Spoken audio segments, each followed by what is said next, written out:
Hello and welcome everybody to the latest edition of the Jam and Cheese Show. Before we get into Think Cheese, you are in. You had the week off. Yes. But before we get asking about that, a couple of announcements we've got to make. We are close to the 15,000 subscribers on YouTube. So if you're enjoying this content, please like and subscribe and all that jazz because it does help support the podcast. Also, live show in Brisbane. Origin 3 hopefully will be a decider. We are doing our live show. All thanks to Ladbrokes. All food and drink is taken care of. I think it's like a 3-hour package. You've got some Origin legends in there at the Lord Alfred Hotel. We've done this event before. It was a great success. Went a bit Borat there. Great success. Fantastic afternoon. Warm yourselves up for Origin 3. All you have to do is basically be in Brisbane. If you want to enter the competition, this is what Charlie White thinks our listeners are capable of doing. So very difficult. Go on Instagram. It's pinned at the top. Comment, predict the score for game 3. Obviously, this is in the future. So it's not really a tough task, but that's the level of intelligence that Charlie thinks our listeners are at. So not even a brain teaser or a cryptic question. I haven't been listening, sorry. I just nearly burnt my fucking tongue off. Yeah, sorry. Taking a sip of my tea. Well, sorry, lads. hopefully our listeners are listening to that because we would like to see you there. Cheese, we had you on last week. Obviously, priorities are with the buy round. So, being in the news again, how was not playing? It wasn't too bad. I mean, I knew the consequences were coming. I sort of knew that I told you before, I sort of expected it to happen.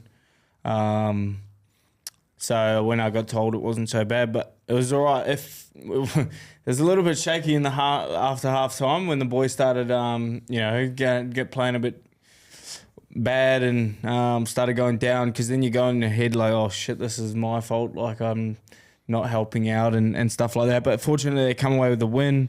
Connor's been picked in the Origin side, so hopefully I'll get my spot back.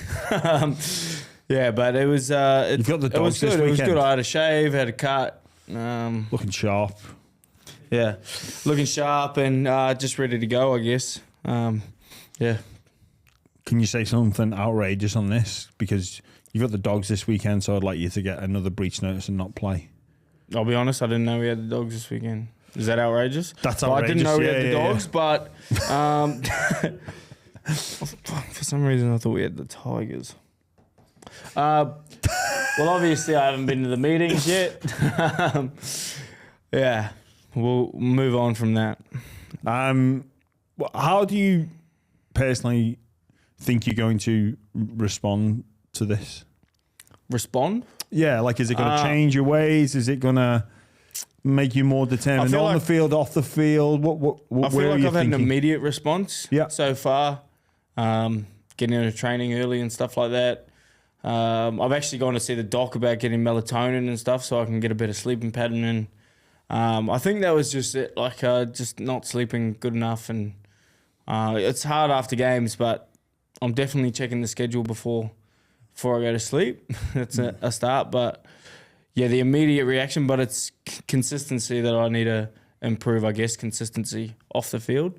Hopefully leads into consistency on the field, but yeah, definitely a lot has changed in the last 9 to 10 days. How do you respond to, I guess, the outside noise of, you being in the public eye? Not the first time you've been in the spotlight for your non-football related issues.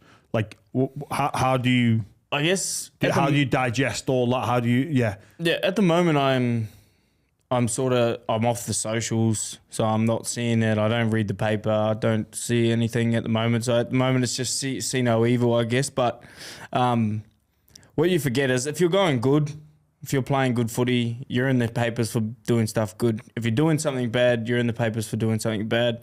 I guess you got to take the good days with the bad days, and you have to recognise that because you're in the papers for being bad, it's because you're being bad.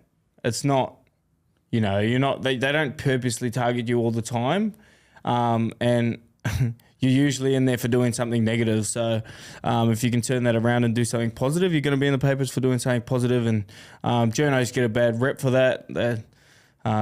They report what's the hot news, and I don't really have any concerns with them writing bad stuff about me, because at the moment I'm not being good enough, and I'm not doing probably what's up to the Roosters standard. The leadership group told me that, and it's sort of a kick up the arse, like Rad said, and I guess it's about turning those newspaper articles around from something negative to something positive, and I can do that through my footy. Yeah. What about when they sort of make suggestions about things that I'm assuming are not true? Well, I don't know. I haven't really seen any suggestions, but it's just, I guess it's up to them. Like, yeah. I can't control what they're going to write. I can't control what people are going to say. There's only probably one thing I did see is someone said I was off to the bunnies, which is pretty interesting. But yeah, that's not true. Just to get that out there. But there's nothing I can really control. All I can control is how I react to the situation, and that's getting back to going to training on time and training hard, training with a good attitude, not letting it get to me, and hopefully going out there and playing good footy. Everything sort of tends to go away if you're playing good football, which is the weird thing. So that's what I plan to try to do. Can I ask you a question? What a stupid thing to ask. Can I ask you a question? You're on a podcast. No. It's sort of how it sort of goes, isn't it? You mentioned you're off socials. And it always fascinates me, because as a person that's not on social media, but you hear a lot of players when they're in the spotlight or their performances aren't going well, one of the things that they say, excuse me, in order to refocus is, I'm off socials. But is that just the modern day life, modern day player? When things aren't going so well, you turn them off, but then when you... I don't know, like, why is that the thing that the modern day player seems to immediately do during times of either poor form, criticism, or off-field issues? For me, I don't know, can't really speak for other people, but for me, it was just seeing so much negativity about myself all over, and people saying bad stuff about me. I don't really need to be sitting at home doing that. Like, I don't need access to like negative people saying negative things about me. I don't need it right there when I'm sitting on the couch scrolling, or and just a genuine amount of time used on my social media. Like, I like to scroll through Instagram, TikTok and that. When you're off that, you go and do things outside of the realm of your house. You go and do things and kind of get your mind off it anyway. So it helps with that stuff, probably put more attention into other places in your life that you probably needed to put attention into. And that's what I do it for. And also, even when you like have social, sometimes it's a nice feed of the ego to live when you've got something people saying good things about you, you can go through and read it and be like, pat yourself on the back. And I feel like people... I'm not really like that, but I feel like sometimes if I see something good about myself, I'm like, fuck. But I think, it can feed your ego a little bit. Yeah, I remember hearing like Pangai Jr. saying he was just lost in, the rugby league news cycle, but also the social media cycle about everything that was written about him. He just wanted to consume. I don't know. For me, it's interesting from a sort of personal development and player performance, like how to optimize performance of like how players now delete social media when things go bad, but have it when it's going good. Like, is there? But then my thought process would it be best just to not have it? Yeah, I think for me, it sort of sparked a little bit of a debate in my own head about whether I want to go back to having it or whether I want to pay someone, I don't know, something to manage it, because I sort of need it, because... Well, it's how people communicate, right? Well, I'm quite followed on Instagram, so like I can use it to make money and do stuff and promote other people's businesses and help out the buy around and stuff like that. So it's about, I guess for me, getting off it, permanently, I would almost say, and try to get someone to manage it for me and be able to post everything for me. So. Well, I think I heard, I can't recall who it was talking about how like social media now is a part of life. It is, and anybody goes through school. I was actually listening to an Andrew Huberman podcast about how it basically should be banned until 16 or made illegal before you're 16. I think in the UK they're looking at bringing in like identity verification, but on a separate podcast I was listening to how an athlete should handle it, because it is the norm, but most people would have, you know, their friends, their school friends, their family, like an extension of that. But then once you become famous or a person of interest or an athlete, whatever you want to call it, and you get that attention, then the new norm of social media isn't normal. So they were saying that their advice to athletes would be, it's no point in saying you can't have it, because that's just not how the modern day person works, but saying, no, have your own personal one, but then have a private one for your fans and supporters of the game, the club that you play and represent. And it always stayed with me, that, because I always think, well, just get rid of it, because that's how I was. But it's such an important part of people's lives that maybe for the athlete to go, okay, it's normal to have it, I'm going to have it, but it's going to be personal. But then have the open book one to with somebody else managing it for you, because most players would have a manager or an agent that you'd pay fees to. Would that just be part of the fee of an agent? Is like, well, we'll take care of your social media use. Yeah, I think that's a great idea. I think Cameron Smith, that's how it works, as manager. Just does all his Instagram, and you go have a look at it. It just pretty much looks like a billboard of just advertising, like different businesses. But yeah, I just think I'm consuming it too much, and whether it's having a negative impact or a positive impact, it doesn't really matter. It's just it's taking up too much of my time, and you know, my missus is glad I got rid of it. So it's I don't know, especially if you're a single footy player, it's pretty much the Tinder of the Tinder of rugby league. If you got an Instagram and you got that little K next to your followers, it's always a good booster. Some people's loves that little K next to your name. But I think I've made a good decision. I haven't been like, I don't feel like I'm addicted to it, because I haven't have like withdrawals from it like other people would. But I'm happy I'm away from it at the moment. I'm happy I haven't been reading anything too bad about myself, and I feel refreshed. I don't like even the phones itself. I went on a night out before I was going on a family trip to Mexico. I was in Liverpool, lost my phone, panicked for like the first maybe day. And then it was the best. Yeah, well, not being contactable, not like looking at news. It was so like, obviously we need it. It's now become an integral part of life. I think you'd be hard pressed to run a business, be a professional athlete without it. Well, I envy you a bit, and same goes with Jesse Bromwich. Like, he never had social media at all. He's never had it. But he's one of the most social guys I know. But he does it the old school way. He does it the better way.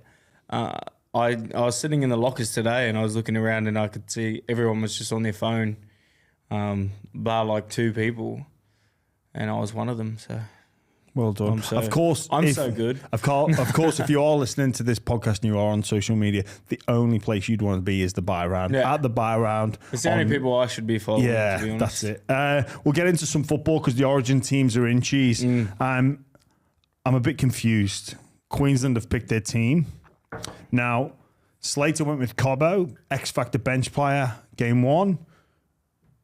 Somewhere between injury, injections, and a little bit of form. And, you know, Coach Slater spoke about, you know, Cobbo's 22. We've got to remember that. But it was only 3-4 weeks ago he was adamant about this was the way to go forward. He is gone. Hopgood's also gone because of a genuine back injury or purely back injury. Yeah, your mate Kafusi comes in. He'll get another 30 on top of his 18th man 30. And then Capewell comes in. What do you make of this change? I think this is a more traditional side in terms of the balance with the bench. But because it's so different again, it sort of raises a few eyebrows and questions.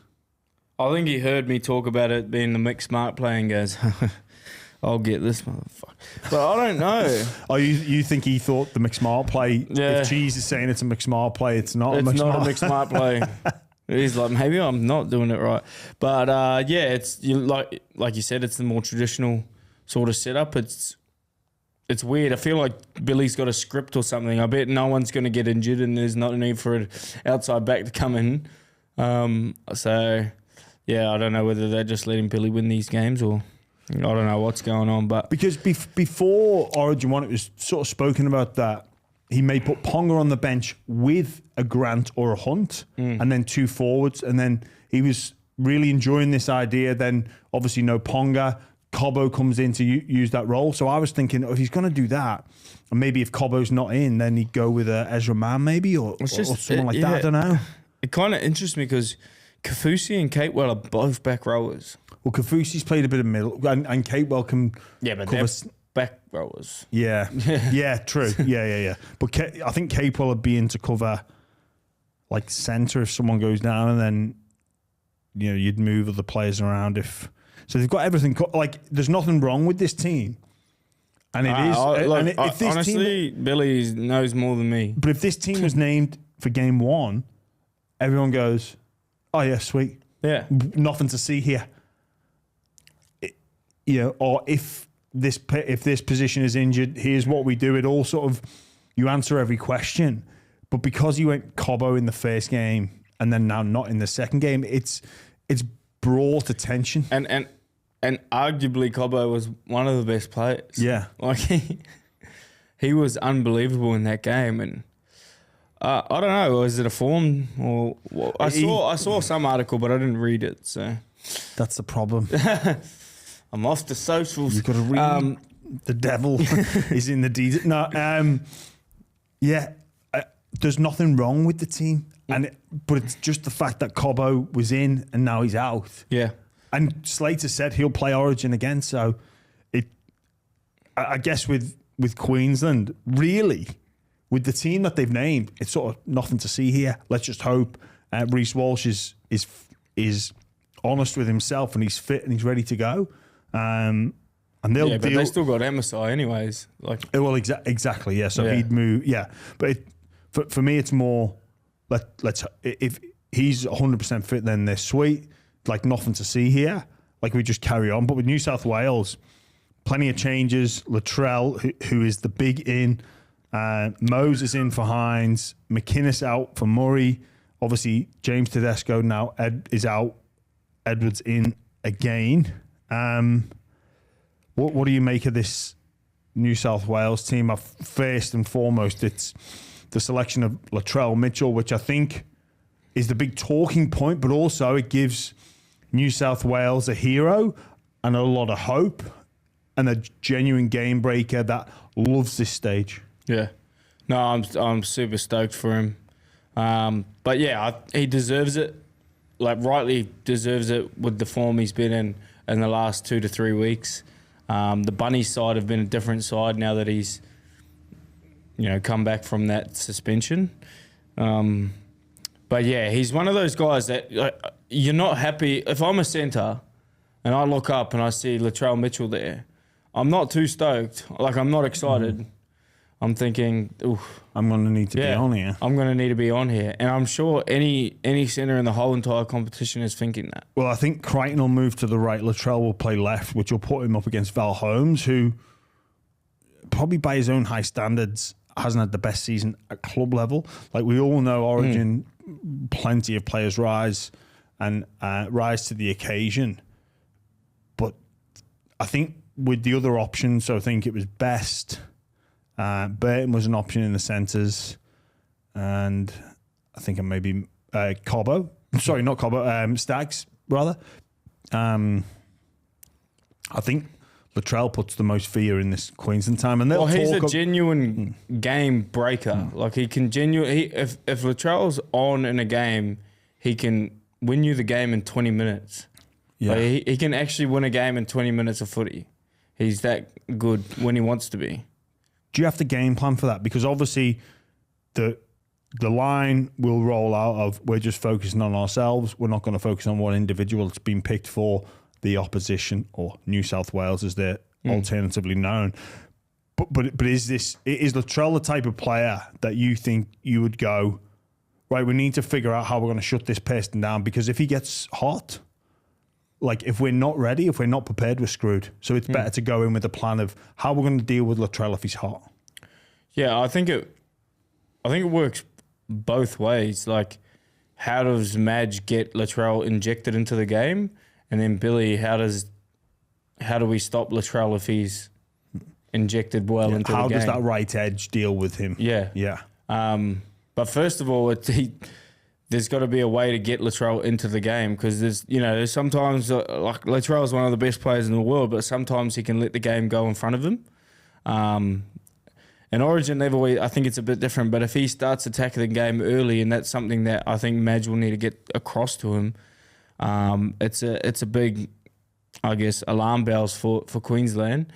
And yeah, Billy will definitely have to say something about it, or I don't think you can just ignore the fact that he's in. I think they've got to stop him getting early ball. So if that right edge is set and they see like a mid, like sort of anywhere between like the 40 metre and the 60 metre line, if they see like a 2-pass shift about to happen, lay the right channel and then just go long ball, give Latrell that early pill and let him do his thing.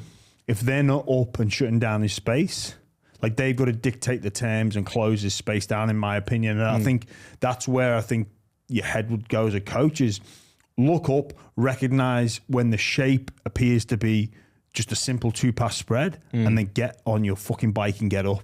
Yeah. Me, as a coach, I think Billy will... I don't know if Billy will, but I think what I would do is send traffic that way and attack. Yeah. He hasn't played centre in a very long time. So tire him out. Yeah, and the thing with Latrell at fullback, if you can... He has 15, 16, 17 carries a game.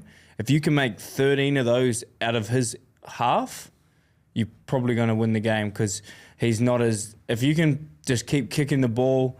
preferably to the right side, because he's got that fend. Yeah. So take that, preferably to the side that he doesn't have his fend. If you can just keep putting the ball on that side and make 75% of the carries come out of yardage for him, he's not going to be as effective inside that. You know what I mean? Inside that 20 metre to try line. I think, if you can put a lot of traffic that way, make him work a little bit harder, make his yardage carries if he has to take many, make them mostly down that side of the field.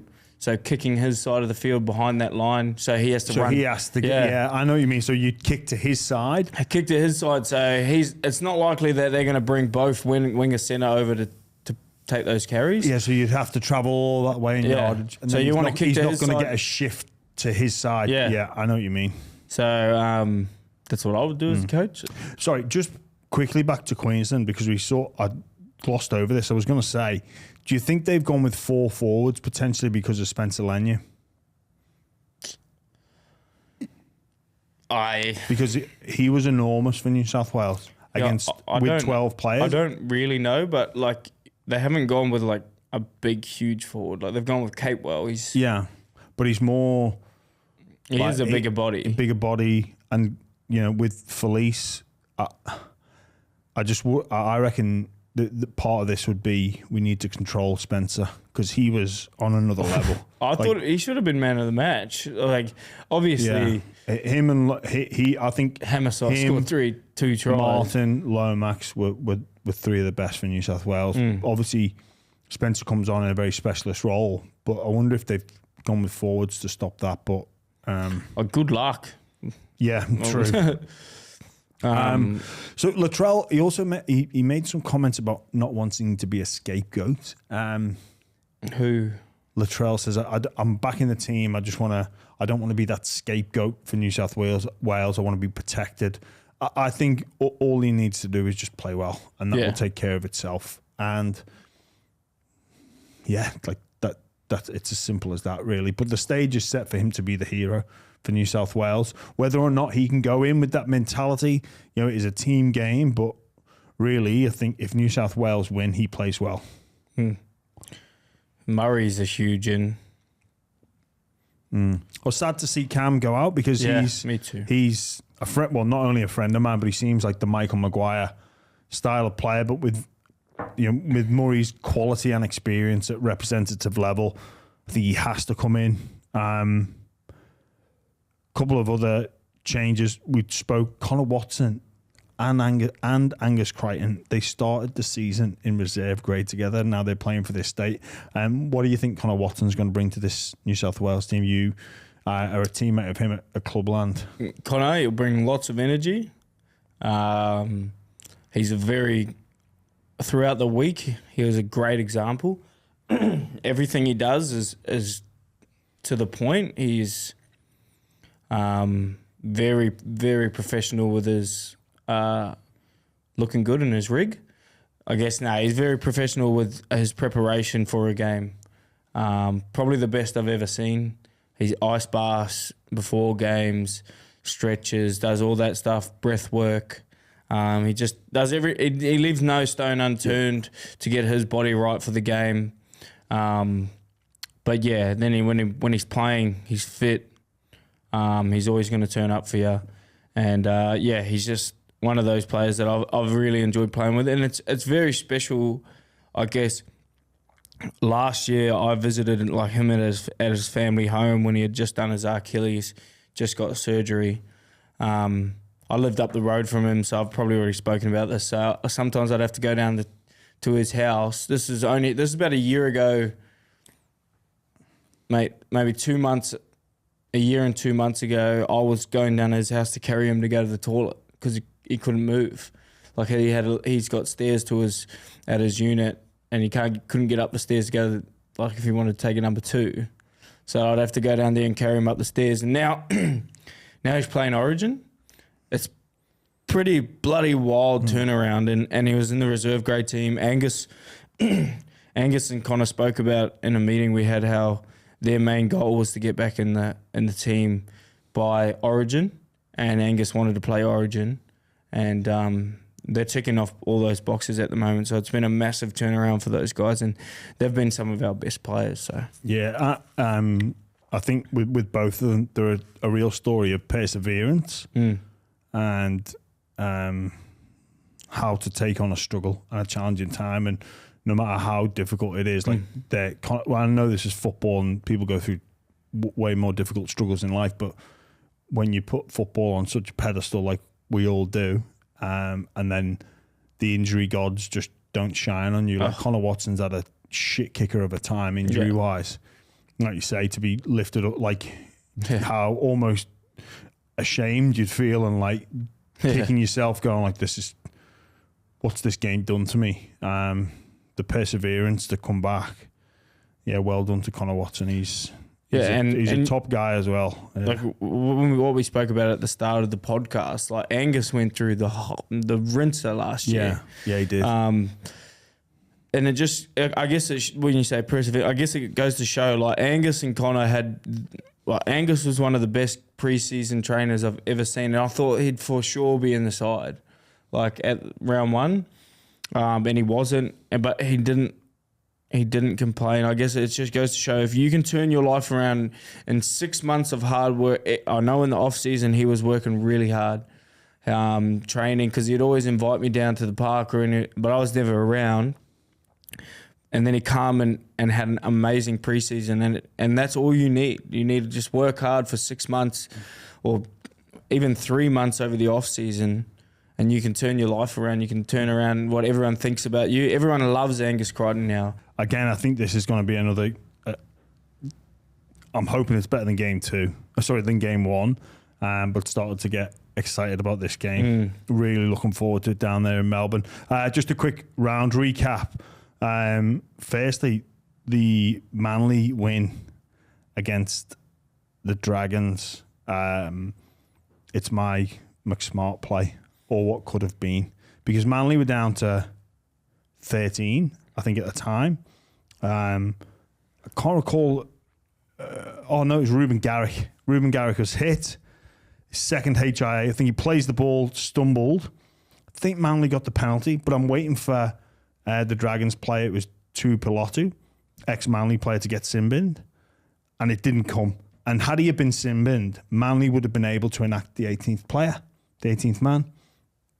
But because he wasn't sin-binned, he was only put on report, which was a joke. Manly couldn't bring their 18th player, right? So my McSmart play would have been for Seabold just to go, nah, he's going on. I'm going to bring the 18th player on. Just play him anyway. Say, I know you're going to apologise on Monday saying you got that one wrong and he should have been sin-binned and Manly should have had an 18th player on. So screw you with getting him on. If I was Seabold, I'd just say, look, I know you've messed up. You know you've messed up. Annesley's going to say on Monday that you messed up. He's coming on. So that would be my McSmart play. And just a reminder to our listeners, the McSmart play is genius. 2 burgers, fries, and a drink, all for $6.95. Jeez, how good is that? It is. Yeah, it's a great deal. It's genius, because we've said this before, that it's basically what we've already done. Just got to mention the fact that it is. It's a great deal. It's limited time only, but I reckon this will be 6 again. This will be a permanent fixture on the Macca's menu, and obviously excludes McDelivery. T's and C's do apply, but it is absolute bargain stuff from Macca's for $6.95. Yeah, chicken and cheeseburger, favourite burger. Do you go? I wonder if I could get a little sponsor there, chicken and cheese. I like it. No, but yeah, they're my favourite burgers, and I do love a McFlurry. You know what? You don't get a McFlurry, but if you add one, it's only about $11. I had a drive-through moment, and I saw the sundae, and I thought, ooh. They like came on the Is little. that what you thought? And your head went, ooh. I did. No, genuinely, that was what was going. Sick. That was what was going through the mind. I was like, just swap out the McFlurry for one of them. I didn't in the end, but I think it's. I think you talked into your senses. That day's coming. I'm going to trial the sundae. Yeah, if you get extra hot fudge sauce, or I can even work with the caramel fudge, I get it on the bottom and the top. Because, you get through the fudge on the top, and then you've just got to pig your way through the ice cream. But I like to get it at the bottom as well. Bit of extra. Do you have a McSmart play this week? Yes, mine was actually Kalma Tuolangi. He got a penalty for his side in the game against the Roosters. Was that the fake high shot from Joey Manu? It looked like soccer when they proper dive, and it's like it's just a 2 second. I reckon he regrets it, because it made on the camera he gets hit in around the shoulder height. And then his neck whips back. His neck whips back. It was embarrassing, that wasn't it? It was pretty bad. I'm not going to tell him to his face. It was still a penalty for his team, but I think it wasn't such a McSmart play at the end, because then everyone at the Roosters wanted to kill him. Yeah. Well, it's just... And it was noticeable. Yeah, it was sort of started to take the piss, some of the feigning and the play acting going on. Actually, just that Dragons game... v Manly, huge win for Manly. Dragons will be genuinely pissed off. Coach Flanagan in at half time, he knew something was going on. He was rallying the troops because he thought that the game was there for the taking. DCE, Olakau'atu showed why they're Origin players, but in that game as well, Kyle Flanagan was sent for an assessment for staying down. No problem with that, but he should have stayed down when the obstruction came for Olakau'atu's try. Olakau'atu goes over, sort of laughs about scoring. The referee goes try, and he's just waiting, just going well, it's going to get taken off because there's a clear obstruction. But because Kyle Flanagan didn't fall over, they gave it. And it was beyond bizarre. So Kyle was punished for not falling over, and then was punished for being down and saying he'd been hit in the head or neck or whatever. Yeah, there's just a few rules in the game that there's always the talking point, and the obstruction is one of them, and it's just too hard to find like a black and white area with it. So Well, I think I didn't see that. I didn't see. I saw the try where he put it down. Was just a dead giveaway. His face just basically said it's not a try, but a great win from Manly back at Brookvale. They've had a form slump. Honestly, Daly Cherry Evans is like I watched a bit of that game, most of it, but like he is, for a 35-year-old, like he is getting better. Like he's getting better. I don't know when he's going to decide to retire, but at the moment, he's one of the best halfbacks in the comp. Yeah, if he's still playing well, do not give it up. Like some of those plays he did, where they were such risky plays, but he executed them. That grubber through for Kohler, it was a bad option. Like to me, that's a bad option. It was like second or third tackle. You're 60 meters. Like you're in your own just off the break. Yeah, as you're in your own territory, you just come and grubber it through the line for Kohler. Well, then the one where he kicked it over the top, it was second play, kicked it over the top. Like he executed at a high level. Well, on that particular one, I don't know if he grubbed through for Kohler or no. You're talking about the try. Yeah. No, I'm talking about in the first half. They're going that way. It was going that way. It was second. Well, the other way. It was second play, and it was like. They were at the 30-meter line, and he's just got the ball and put a grubber straight, and Kohler's run and picked it up. He's gone about 15 meters. But yeah. It's just like I would never ever try to do that play. On the one where they scored, I was screaming in commentary, "Go left," because they were on. Like they were on left. Oh, the hooker should have gone. Yeah. He got the markers when he fainted to go left. Anyway, it just a quality performance. From Manly, they needed it. They are down on troops this week. I think there's a fair few debutants will be playing. They are busted, and obviously a high Manly origin representation as well. The Sharks, so disappointing against the Dolphins. They just didn't start the game. The Dolphins just dominated them. Then they came back in, and then Jesus Christ, the hammer. Did you see that try? Bro, that try was... That's the only thing I really saw. I was in and out of the house that day, and my little brother was watching the game. He said, mate, look at this try. Mate. They keep... Well, I was there live. It was like, wow. It was... Like, do you know what it reminded me of? That Greg Inglis try against the Broncos. Yeah, some where call. He's just... But... Mate, that's like a... But in the scheme of that game, like that was big play. Yeah, big play. I keep watching it, or it's being replayed. I'm like, he'll get tackled here. And like, fucking hell, oh yeah, he scored. Yeah. Like, it just doesn't look like he's going to score. The way he sort of checks Kennedy and sort of smiles, and he makes it look easy and effortless. It's just... The way he runs takes is so the piss beautiful. A bit, the hammer. He takes the piss. Like, it's just not fair how easy he makes it look. Just on the Sharks, look... They needed to start better. Defensively, they've got some issues. Nico Hines, he's now not playing State of Origin. You're a mate of his, Cheese. Like, is the mentality now, I've just got to go out and win a premiership for the Sharks? Or has he got to, like, is it mentality? Is it performance? Like, where do you think he's at? I don't know. I don't think the mentality is I've got to go win a premiership for the Sharks. You can't look that far ahead. I mean, you got to take everything a week at a time. If you look that far ahead, you put so much pressure on your own self.